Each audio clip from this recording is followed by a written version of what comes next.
I'm sitting in my living room, and the house is so quiet I can hear the hum of the refrigerator 2 rooms away. It's past midnight. Maybe 1, maybe 2. I stopped checking the clock hours ago. The television is on, casting that familiar blue glow across the carpet, across my hands. There's a game paused on the screen. I don't remember what I was playing. I don't remember when I stopped. On the coffee table in front of me, there's a glass of whiskey. I poured it sometime before 10. The ice has long since melted. I haven't touched it in hours, but I keep staring at it like it might offer me something. Next to the glass, catching the dim light from the lamp in the corner, is my wedding ring. I took it off without thinking, just slipped it from my finger and set it down. I tell myself it doesn't mean anything, that my hands were just tired, that the metal felt too tight tonight. But I know that's a lie. The controller is still in my hand, loose against my palm. My thumb rests on a button I'm not pressing. On the screen, my character stands frozen in some digital landscape I'll never finish exploring. I should turn it off. I should go to bed. Evelyn is asleep upstairs. The kids are asleep. The whole street is asleep. It's just me down here, alone with the quiet and the dim light and the whiskey I won't drink. And the memory. It comes back the way it always does. Not all at once. Not like a wave. More like a slow tide, creeping in at the edges until I'm already drowning before I realize the water's risen. I'm 42 years old, and I can still feel it. The weight of his hand on my leg. The warmth of it. The way it rested there, casual at first, like it was nothing. Like it meant nothing. But then it stayed. Just a fraction too long. Just long enough for the air in the room to change. Just long enough for me to notice the heat of his palm through my jeans, the slight pressure of his fingers. Just long enough for the silence to become something I couldn't ignore. I didn't move. I didn't say anything. I just sat there, staring at the television screen, pretending I didn't feel it. Pretending my heart wasn't pounding. Pretending the moment would pass if I just waited long enough. And it did pass. He pulled his hand away. We kept playing. We laughed about something. I don't remember what. The night continued like nothing had happened. But something had happened. I've carried that moment with me for 20 years. I've carried it through my engagement, through my wedding day, through the birth of my children, through every ordinary morning and every unremarkable night.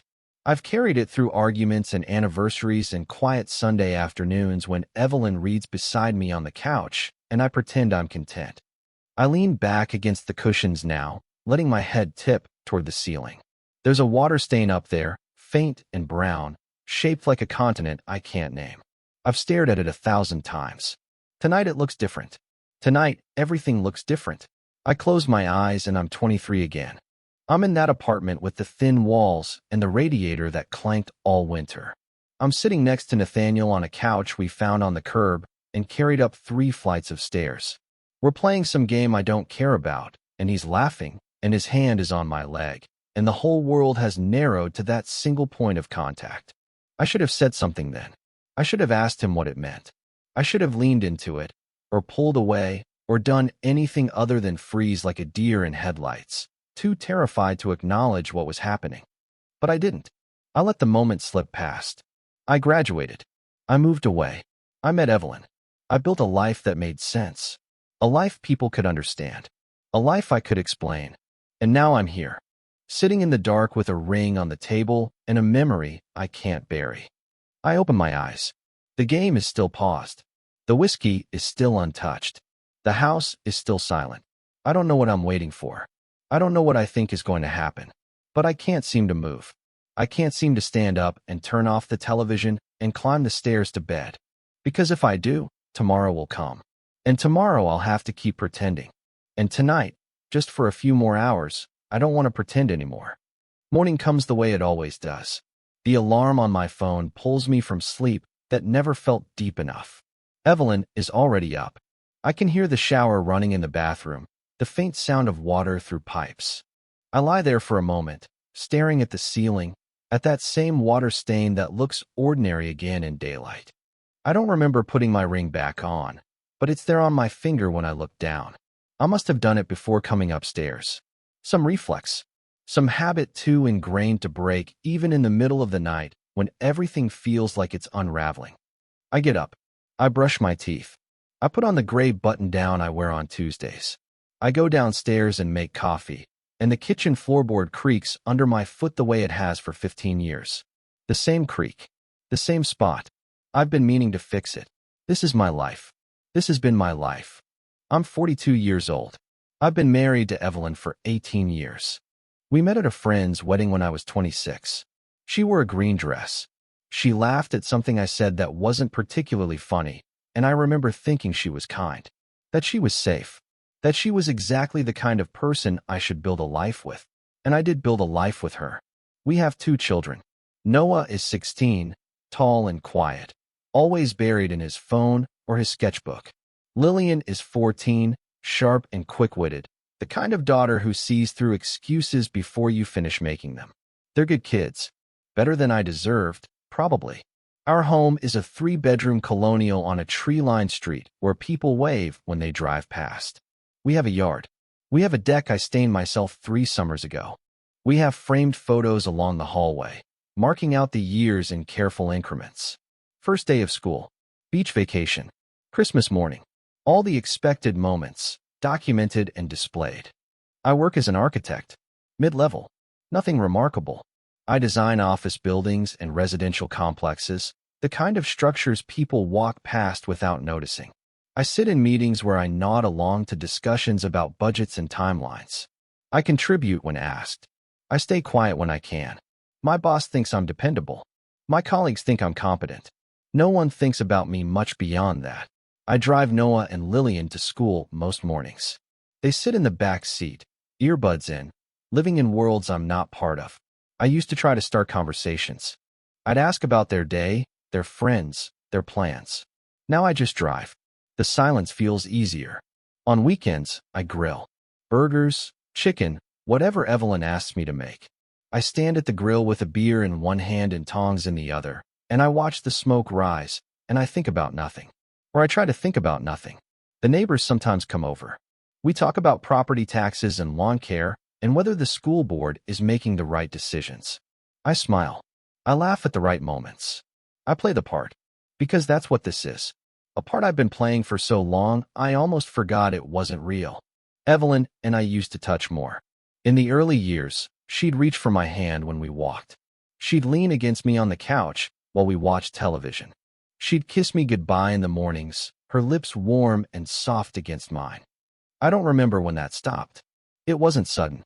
It was gradual, the way a house settles over years until one day you notice the doors don't close quite right anymore. Now we move around each other carefully, politely. We share a bed, but we don't share space. She sleeps on her side. I sleep on mine. There's a gap between us wide enough to forget someone else is there. We still talk, but our conversations have edges worn smooth from repetition. How was your day? Fine. How was yours? Fine. Did you remember to pay the water bill? Yes.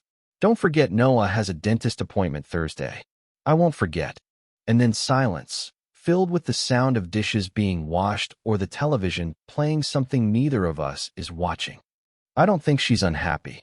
Or maybe she is, and I just don't ask because I'm afraid of what she'll say. I don't think I'm unhappy either. Or I didn't think I was. Unhappy suggests wanting something different. For years, I didn't let myself want anything different. I just moved through the days, checking off tasks, fulfilling obligations, being the husband and father I was supposed to be.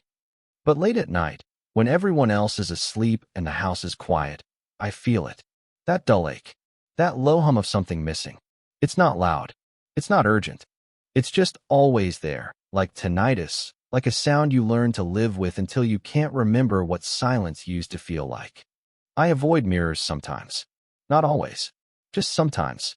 When I catch my reflection in the bathroom while brushing my teeth, I look away quickly. I don't want to see what's there. Or what's not there. The face looking back at me is middle-aged, tired, ordinary. It's the face of someone who made all the right choices and ended up nowhere in particular. I used to be different. I think I used to be different. When I was in college, I was restless. I stayed up late, not because I had to, but because I wanted to. I'd sit in the apartment I shared with my roommate, playing video games until 3 in the morning, talking about everything and nothing. I felt alive then. Present. like my life was something I was actively living instead of something happening to me. My roommate's name was Nathaniel. We met freshman year, got assigned to the same dorm, and by sophomore year we'd moved into an off-campus apartment together. He was studying film.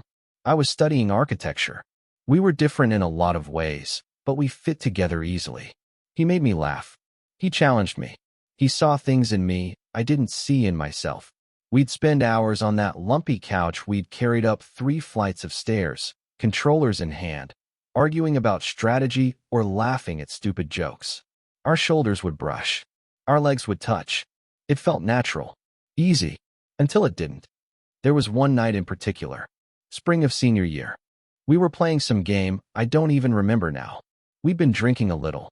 Not much, just enough to feel loose, comfortable. And at some point, Nathaniel's hand ended up on my leg. It wasn't aggressive. It wasn't a move. It was just there, resting, warm. And I didn't move. I didn't say anything. I just sat there, frozen, my heart pounding so hard I was sure he could hear it. The silence stretched out. His hand stayed. And I didn't know what to do. I didn't know what it meant. I didn't know what I wanted it to mean. And then he pulled away. He laughed about something. The moment passed. We kept playing. But everything had changed. Or maybe nothing had changed. Maybe I just finally noticed what had always been there. After graduation, we drifted apart. I told myself it was natural. People move on. People lose touch. But the truth is, I ran. I moved to a different city. I threw myself into work. I met Evelyn. I built this life, brick by brick, like one of the buildings I designed. Solid, stable, safe. But I never forgot that night. I never forgot the weight of his hand, the warmth, the silence. And now, sitting at my kitchen table with my coffee going cold and my children upstairs getting ready for school and my wife in the next room folding laundry, I realize I've been running for 20 years. I realize I've been living someone else's life. And I don't know if I can keep doing it. The email arrives on a Thursday afternoon. I'm at work, sitting at my desk, staring at blueprints that all look the same. Another commercial development. Another building that will house offices where people will spend 40 years of their lives under fluorescent lights. I'm supposed to be reviewing the electrical specifications, but my mind is somewhere else. It's been somewhere else for days. My phone buzzes. I glance at it without thinking, expecting another automated notification or a message from Evelyn about dinner. But it's not. It's an email with a subject line that makes my chest tighten. College reunion, save the date. I stare at it for a long moment before opening it. My finger hovers over the screen. Some part of me knows that once I read this, something will shift. Something will change. But I open it anyway. The message is cheerful, enthusiastic, full of exclamation points. 20-year reunion. Can you believe it's been that long? A weekend in the city. Drinks, dinner, reminiscing about the good old days. There's a venue listed. A date. And at the bottom, a list of people who've already RSVP'd yes. I scroll through the names slowly. People I barely remember. People I haven't thought about in 2 decades. And then I see it. Nathaniel Chun. The world narrows. The office around me fades. The hum of the air conditioning, the distant sound of someone's phone ringing, the tap of keyboards, it all disappears. There's just that name on the screen. 8 letters that shouldn't mean anything anymore. But they do. They mean everything. I close the email. I set my phone face down on my desk. I try to go back to the blueprints, but the lines blur together. I can't focus. I can't think about anything except that name. Nathaniel. I haven't spoken to him in 19 years. Not since a few months after graduation when our occasional texts faded into nothing. It wasn't a fight. It wasn't dramatic. It was just silence, the kind that grows until it becomes impossible to break. I told myself it was easier that way. That cutting ties was the right thing to do. That I needed to move forward, not look back. But I never stopped thinking about him. In quiet moments. In the space between sleep and waking. In the middle of conversations with other people when my mind would drift, and I'd wonder where he was, what he was doing, if he ever thought about me. And now he's going to be there. In the same room. After 20 years. That night, I lie in bed next to Evelyn, staring at the ceiling. She's asleep, breathing softly beside me. I should be asleep too. I have work in the morning. But I can't stop thinking about the email, about the reunion, about seeing Nathaniel again. I imagine it a dozen different ways. I imagine walking into the bar and spotting him across the room. I imagine our eyes meeting. I imagine what I would say. Hey, it's been a while.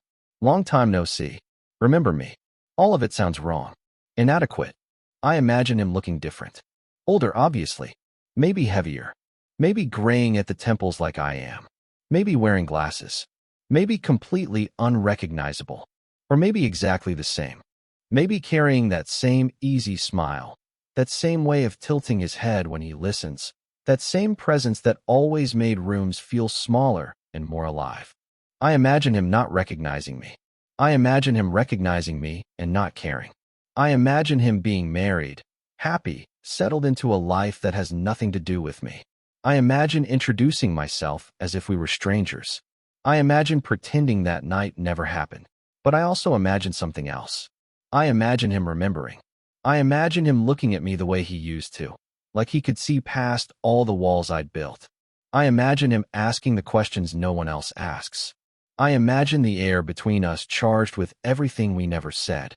I don't sleep much that night, or the nights after. The reunion is 3 weeks away. I don't RSVP immediately. I leave the email marked unread, as if ignoring it will make the decision go away. But it doesn't. It sits there waiting. And every day I think about it. Every day I tell myself I won't go. That there's no point. That seeing Nathaniel again won't change anything. That it will only make things worse. But I know I'm going to go. I've known since the moment I saw his name. Evelyn notices something is different. She asks me one evening if everything is okay. We're sitting at the dinner table. Noah and Lillian have already gone upstairs. It's just the two of us, plates half empty, the silence between us heavier than usual. Everything's fine, I tell her. She looks at me for a long moment, her eyes searching my face. You've been distracted, she says. Is it work? I nod. Just a project. Deadlines. She accepts this. She always accepts these kinds of answers. We've built a marriage on not asking too much, on giving each other space, on letting things remain unspoken. It's kept us together this long. It's kept things civil. But sitting there, watching her clear the dishes, I wonder if she's ever wanted to dig deeper. If she's ever wanted to know what I'm really thinking. Or if she's afraid of what she might find. A week before the reunion, I finally RSVP yes. I do it late at night, sitting on the couch with the television on mute. My hand shakes slightly as I type the response. I'll be there. Looking forward to it. I hit send before I can talk myself out of it. The next day, I tell Evelyn about the reunion. I keep my voice casual, like it's not a big deal. Some old college friends are getting together. Just for a weekend. She says that sounds nice. She asks if she knows any of them. I say no, probably not. We didn't really overlap. She tells me to have fun. She doesn't ask anything else. I wonder if I want her to ask. I wonder if I'm hoping she'll sense something is wrong, that she'll push, that she'll force me to admit what I can't say out loud. But she doesn't, and I don't blame her. I've spent nearly 2 decades training her not to look too closely. The days crawl by. I rehearse conversations in my head. I practice what I'll say when I see Nathaniel. I imagine 100 different versions of that first moment. I imagine staying calm, composed, acting like it's just another reunion with an old friend. I imagine being honest, vulnerable, admitting that I've thought about him all these years. I imagine saying nothing at all, just shaking his hand and pretending the past is buried where it belongs. But none of the rehearsals feel right. None of them capture what I actually feel, which is a mixture of terror and anticipation so intense I can barely breathe when I think about it. The night before the reunion, I stand in my closet trying to decide what to wear. It's absurd. I'm 42 years old, not a teenager getting ready for prom. But I try on 3 different shirts before settling on one. I check my reflection in the mirror, then look away quickly. I don't want to see the anxiety written across my face. Evelyn is already in bed when I finally come out of the bathroom. She's reading, her glasses perched on her nose, her face illuminated by the lamp on her nightstand. She glances up at me. You're nervous, she says. It's not a question. I force a smile. Just been a long time. Don't know if I'll even recognize anyone. She nods, returns to her book. I'm sure it'll be nice, she says absently. I lie down beside her, staring at the ceiling again, at that water stain that I've memorized by now. I don't tell her that I'm not nervous about recognizing people. I'm nervous about recognizing one person too well. About him recognizing me. About what happens when 20 years of silence finally breaks. I close my eyes, but sleep doesn't come. I lie there in the dark, listening to Evelyn's breathing even out as she drifts off, and I count down the hours until I have to get up, get dressed, and drive into the city. Until I walk into that bar and see Nathaniel again. Until everything I've buried has nowhere left to hide. The bar is louder than I expected. Music plays from speakers I can't see, and the space is packed with people who all seem to know each other. I stand just inside the entrance for a moment, my hand still on the door, and I almost turn around. Almost walk back out to my car and drive home and pretend I never came. But then someone calls my name. A woman I vaguely recognize from a literature class we shared.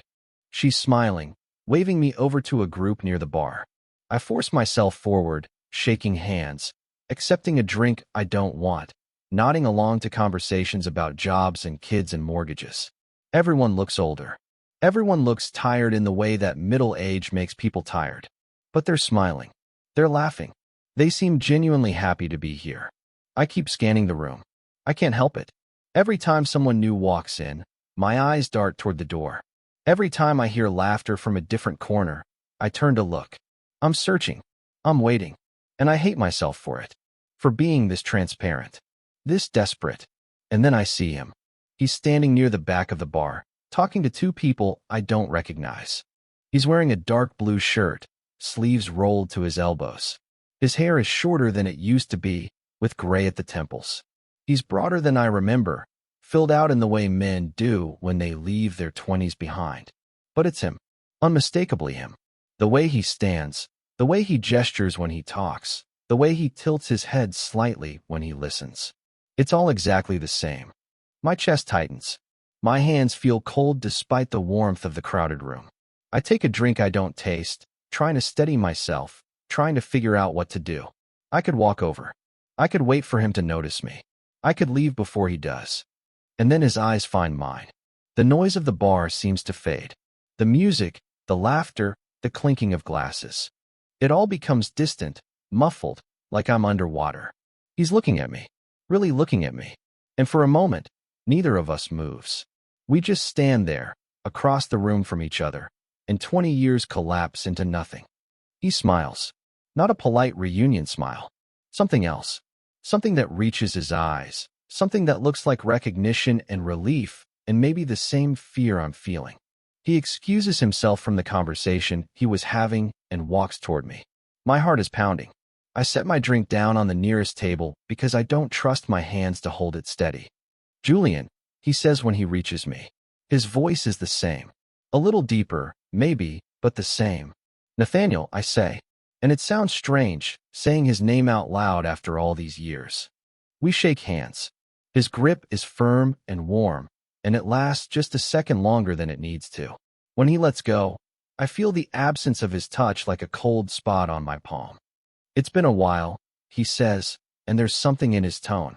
Not accusation, just acknowledgement. Just the simple truth that we both let this much time pass. Yeah, I say. It has. We stand there awkwardly for a moment, and I don't know what to say. All the rehearsed lines I practiced have evaporated. All the careful conversations I imagined are gone. I'm just standing here, looking at him, trying to remember how to form words. You look good, he says. So do you. And then we both laugh, a little nervously, and the tension breaks just enough for us to breathe. We spend the next hour catching up. At least that's what we call it. But it's not really catching up. It's circling around the edges of our lives, sharing the safe details. He tells me he works in advertising now, lives in the city, never finished that film degree he was so passionate about.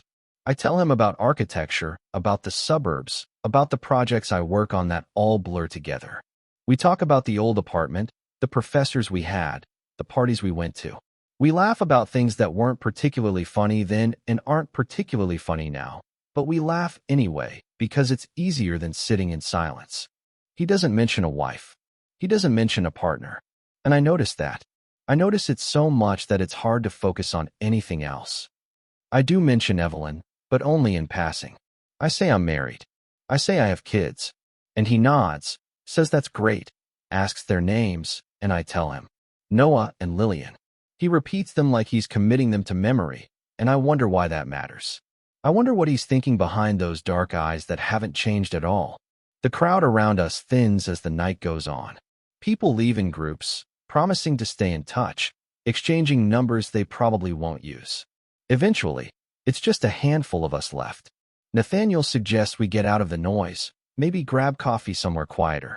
The others decline, say they have early mornings, long drives. But I say yes.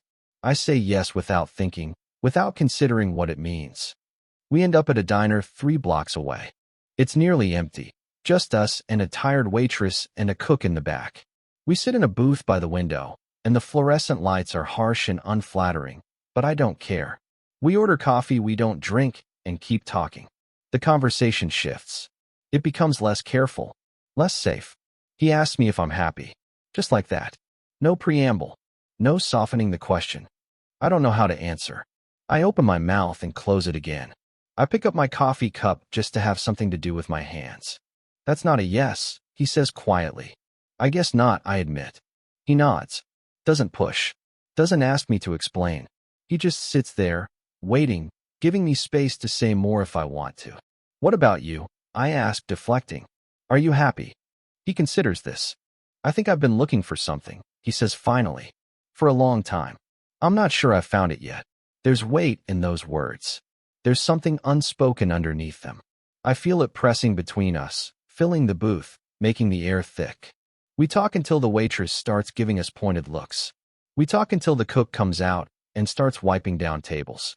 And then we're standing outside the diner, and it's past 2 in the morning, and I should go home. I should get in my car and drive back to my house and my wife and my life. But I don't want to. Do you still play? Nathaniel asks suddenly. Video games. I laugh. Sometimes. Not as much as I used to. He grins. I have my old console. Same one from college. Still works, believe it or not. I've got it set up at my place. And there it is. The invitation. Unspoken but clear. I should say no. I should make an excuse. I should tell him it's late, that I need to get back, that maybe another time. But I don't say any of those things. I'd like to see that, I say instead. His apartment is small, neat, nothing like the cluttered space we shared in college. But when he pulls out the console, when he hands me a controller that fits in my hands like muscle memory, it all comes rushing back. We sit on his couch, shoulders nearly touching, and we play the same game we played 20 years ago. We fall into it easily. The banter, the competition, the comfortable silences between rounds. It feels natural. It feels right. It feels like coming home to a place I didn't know I'd been missing. And then it happens. His hand rests on my leg. Casual. Easy. The same way it did all those years ago. But this time, I don't freeze. This time, every nerve in my body lights up. I feel the warmth of his palm through my jeans, the slight weight of it, the pressure of his fingers. My heart pounds so loud I'm sure he can hear it. The game on the screen continues, but I'm not playing anymore. I'm not seeing it. All I can feel is his hand on my leg. The silence stretches. He doesn't move his hand. I don't move away. We just sit there, the moment expanding, becoming something we can't ignore. I turn to look at him. He's already looking at me. His eyes are dark, searching, asking a question he's not saying out loud. Julian, he says quietly. His voice is rough, uncertain. I don't know what to say. I don't know what to do. My entire body is trembling. I can feel the edge of something huge and terrifying and undeniable right in front of me. And then I pull away. I stand up too quickly, nearly dropping the controller. I laugh, and it sounds wrong. Too loud, too forced. I make some excuse about the time, about needing to get home, about Evelyn worrying. The words tumble out in a rush, clumsy and desperate. Nathaniel stands too. His face is carefully neutral now, but I can see the hurt flickering behind his eyes. The disappointment. Of course, he says. It's late.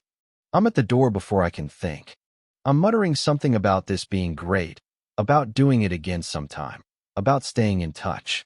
All the meaningless things people say when they're running away. He walks me to the door. We stand there for a moment, and I can't look at him. If I look at him, I'll stay. If I look at him, everything will change. It was good seeing you, Julian, he says softly. You too, I manage.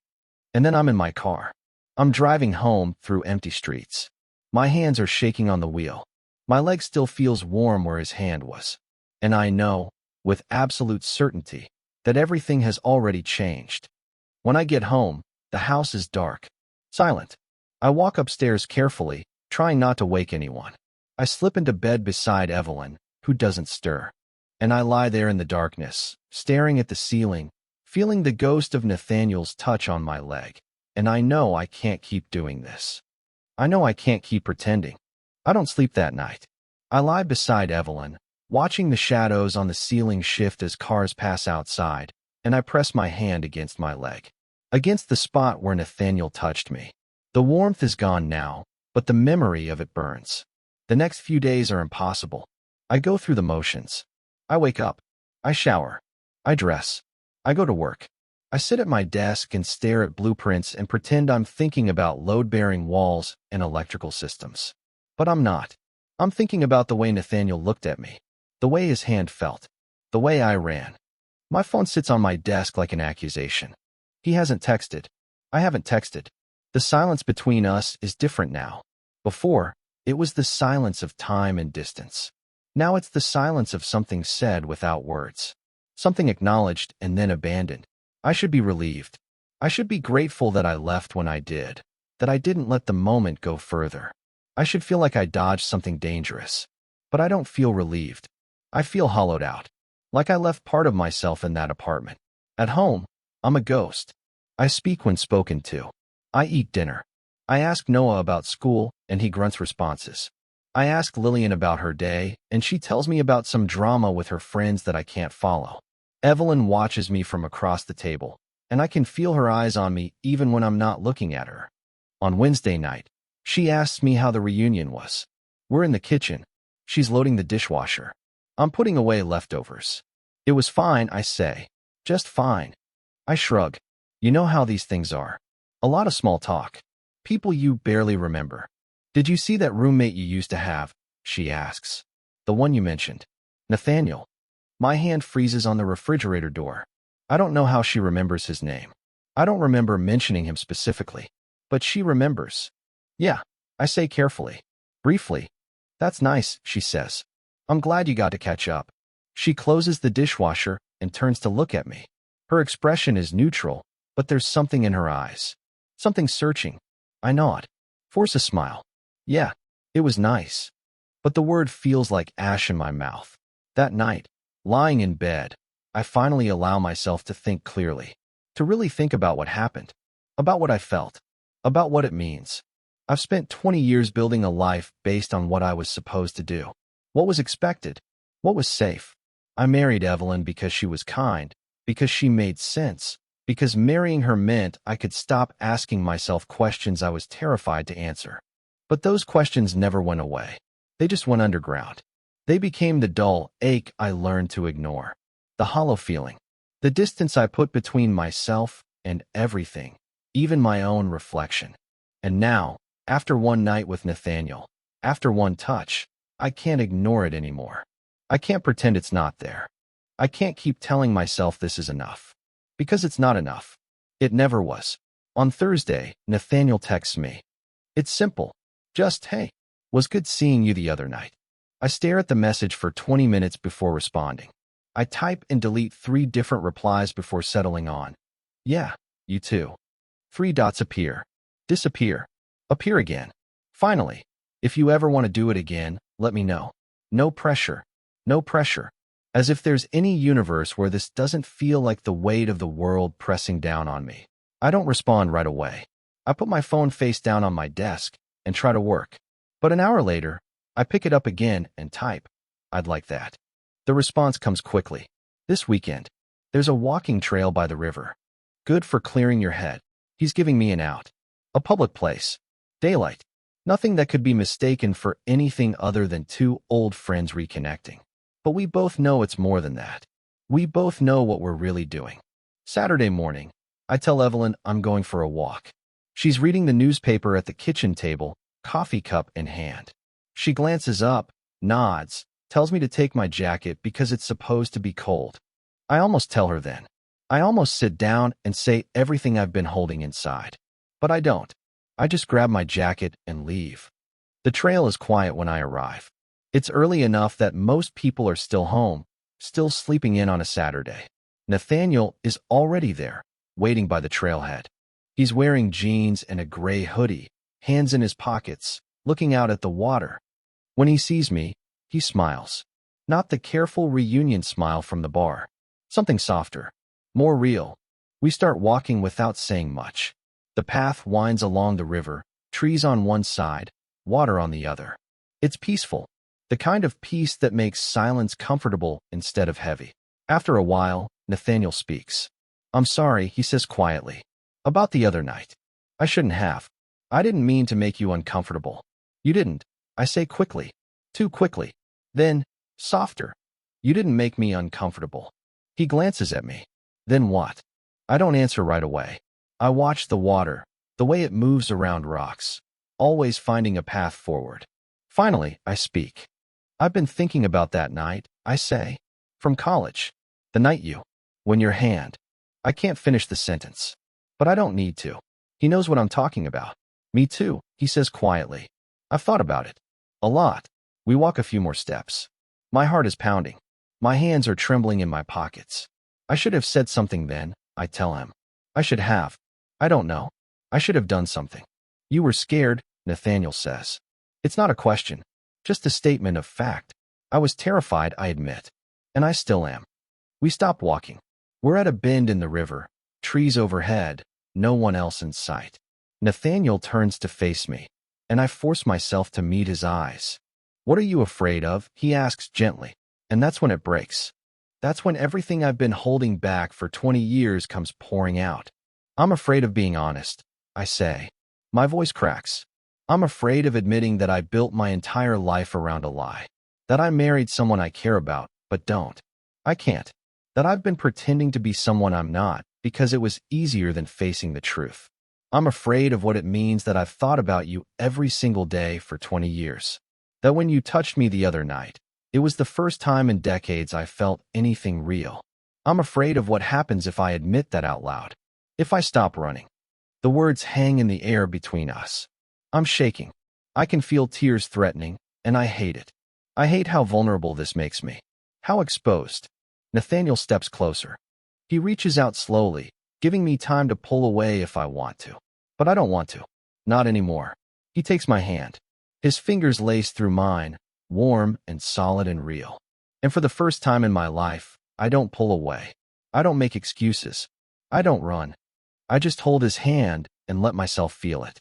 Let myself acknowledge what it means. Julian, he says softly, you're not alone in this. You know that, right? I've been where you are. I know how hard it is. I look at him, really look at him, and I see it in his eyes. Understanding, recognition, not pity, just someone who knows what it's like to carry a truth that feels too heavy to hold. I stayed in the closet until I was 30, he continues. Built a whole life pretending. It nearly destroyed me. But when I finally stopped lying to myself, when I finally admitted who I was, it was like I could breathe for the first time.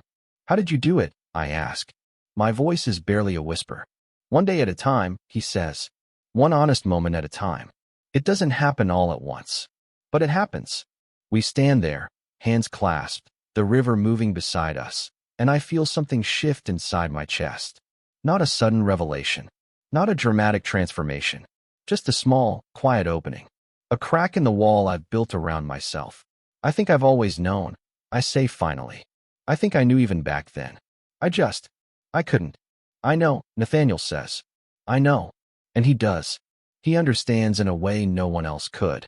Because he's been there. Because he's walked this path before me. We stay there for a long time, just standing together, holding hands, letting the truth settle between us. Not rushing it. Not forcing anything. Just being honest, finally, about what we've both known all along. When we finally let go, when we start walking back toward the parking lot, something has changed. Not everything. Not yet. But something fundamental. Something I can't take back. I've said it out loud. I've admitted the truth. And now I have to figure out what to do with it. The truth, once spoken, cannot be unspoken. It sits in my chest like a stone, heavy and undeniable. I drive home from the river trail with both hands on the wheel, watching the familiar streets pass by, and nothing looks the same. The houses, the trees, the stop signs I've passed 1,000 times. Everything is exactly as it was. But I'm different, and I can't go back. When I walk through the front door, Evelyn is in the kitchen making lunch. Noah is upstairs. Lillian is at a friend's house. The radio plays softly. It's a scene I've lived through countless times.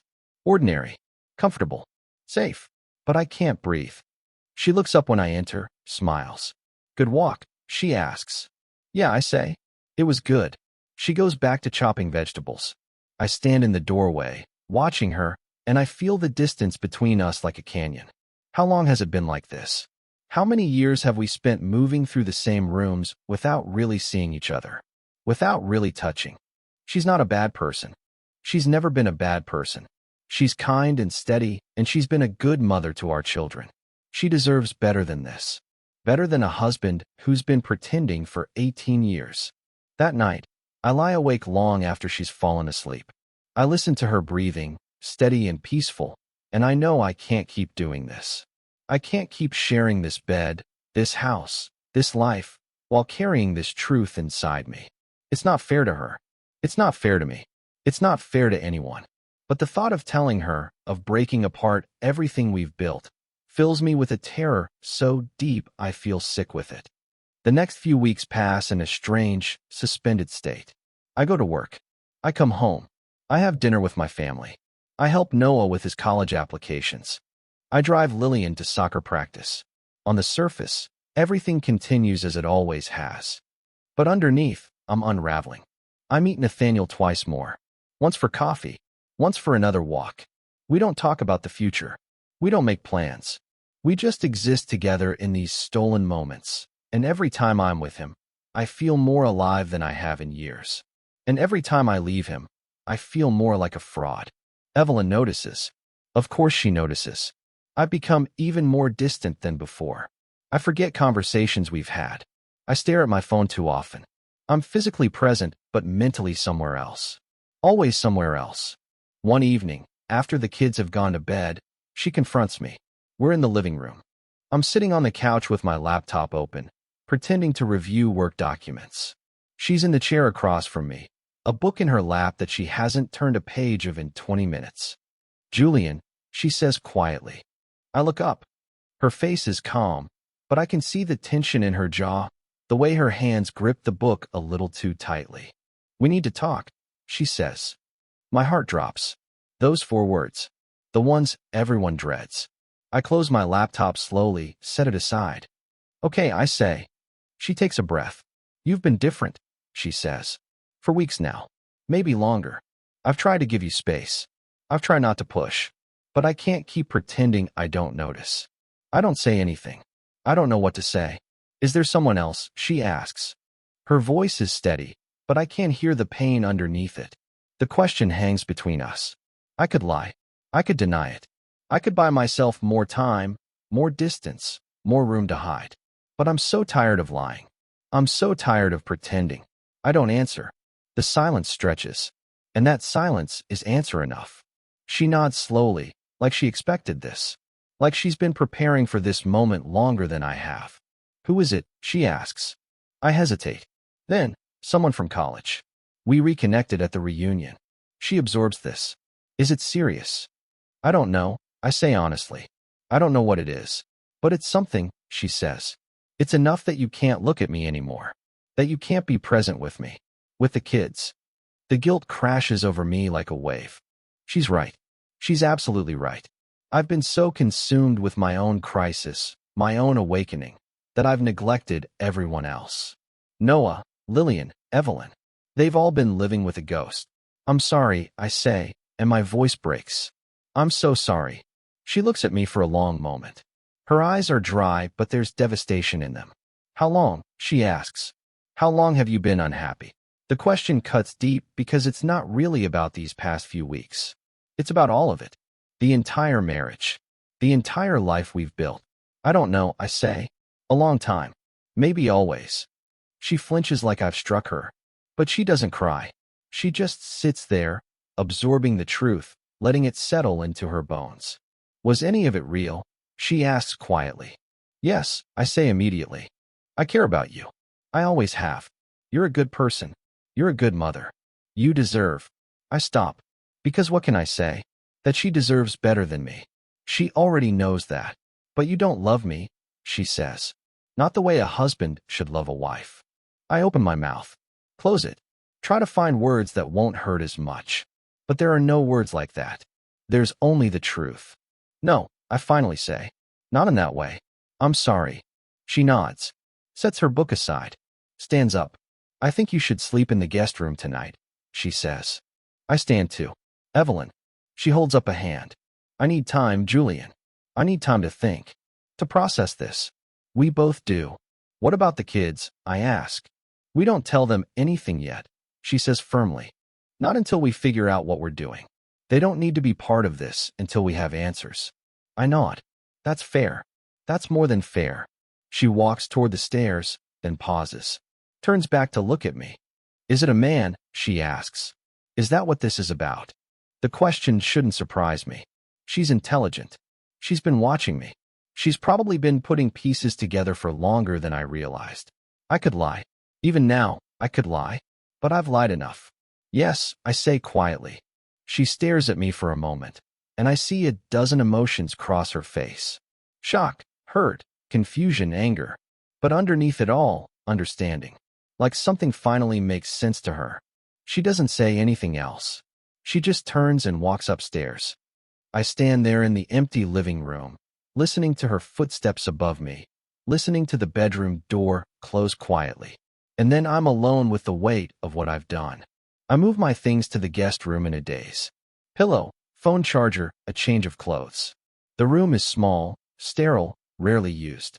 I lie on the bed fully clothed and stare at the ceiling. A different ceiling, a different water stain, but the same crushing weight. I've broken something that can't be fixed. I've hurt someone who didn't deserve it. And I still don't know what comes next. My phone buzzes. A text from Nathaniel. Just checking in. Hope you're okay. I stare at the message. I should tell him what happened. That Evelyn knows. That everything is falling apart. But I don't have the energy. I just type back, talk tomorrow. I set the phone face down and close my eyes. The next morning is surreal. I wake up in the guest room, disoriented for a moment before reality crashes back. I hear sounds from the kitchen. Evelyn making breakfast. Noah and Lillian getting ready for school. Life continuing as if nothing has changed. But everything has changed. I go downstairs. The kids are at the table eating cereal. Evelyn is by the coffee maker, her back to me. When she hears me enter, her shoulders tense, but she doesn't turn around. Morning, Dad. Noah mumbles without looking up from his phone. Morning, Lillian says, slightly more enthusiastic. Morning, I say. My voice sounds strange. Too casual. Too normal. Evelyn pours coffee into a travel mug, grabs her bag. I have an early meeting, she says to no one in particular. I'll see you all tonight. She leaves without looking at me. Noah finally glances up. Is Mom okay? He asks. She seems weird. She's fine, I say automatically. Just stressed about work. He accepts this. Returns to his phone. Lillian is already gathering her things for school. I stand in the kitchen, coffee cup in hand, and I realize this is what the future looks like. Awkward mornings. Careful conversations. A family slowly fracturing while pretending everything is fine. And I'm the one who broke it. I'm the one who couldn't keep pretending. I'm the one who chose honesty over comfort. But I can't go back. Even if I wanted to, I can't go back. The door has been opened. The truth has been spoken. Now I have to walk through it. No matter what it costs. 3 months later, I'm sitting in my living room again. But it's not the same living room. This one is smaller. A one-bedroom apartment on the other side of town. The furniture is temporary, borrowed, sparse. There's no couch we carried up 3 flights of stairs. No framed photos on the walls. No evidence of the life I built and then dismantled The television is on. The same game, paused on the screen. On the coffee table sits a glass of whiskey, though this time I've been drinking it. Next to the glass, there's no wedding ring. I left that behind weeks ago, the day I signed the separation papers. The silence here is different. It's not the silence of a sleeping family, of obligations and expectations waiting for me upstairs. It's just silence, empty and full at the same time. I've had a lot of time to think in this apartment. About what I did. About what I gave up. About whether any of it was worth it. Evelyn and I are cordial now. Polite. We talk about the kids, about schedules and expenses, and who's picking up whom. We're working toward divorce, though neither of us has filed yet. We're taking it slowly, for Noah and Lillian's sake. They know their father moved out. They know things are different. But they don't know why. Not yet. Maybe someday I'll tell them. Maybe someday they'll understand. Or maybe they won't. Maybe they'll always see me as the man who broke their family. And I'll have to live with that. Noah barely speaks to me anymore. He answers my calls with single syllables, declines most of my invitations to dinner. Lillian is warmer, but I can see the questions in her eyes. The confusion, the hurt. I'm trying to be patient, to give them time. But it's hard, knowing I caused this pain, knowing it was my choice. There are nights when I wonder if I made a mistake. Nights when the loneliness feels unbearable. When I think about what I had, the stability, the routine, the appearance of normalcy, and I wonder if I should have just kept pretending, if it would have been easier for everyone. But then I remember what it felt like. The hollowness, the constant performance, the way I couldn't look at my own reflection. And I know I couldn't have kept living that way. Not for another year. Not for another day. On the coffee table, my phone lights up. A text from Nathaniel. Still on for tomorrow. I smile. Type back, yeah? Looking forward to it. Nathaniel and I are taking things slowly. We're not rushing into anything. We're not making promises we're not ready to keep. We're just spending time together. Talking. Laughing. Playing video games like we're 23 again. And sometimes, when we're sitting close enough that our shoulders touch, I feel that same electricity I felt all those years ago. But now I don't pull away. I don't know where this goes. I don't know if what we have will last, or if it's just the bridge I needed to cross from who I was to who I'm becoming. But for now, it's enough. For now, he sees me, the real me, and I don't have to hide. I pick up the controller. Press play. The game resumes, the character moving across the screen, continuing the journey I paused so long ago. There's a knock at my door. I pause the game again, set down the controller. When I open the door, Nathaniel is standing there with a pizza box and 2 bottles of beer. Thought you might be hungry, he says. I am, I say. Come in. He steps inside, sets the pizza on the small kitchen counter, looks around the apartment. It's coming together, he says.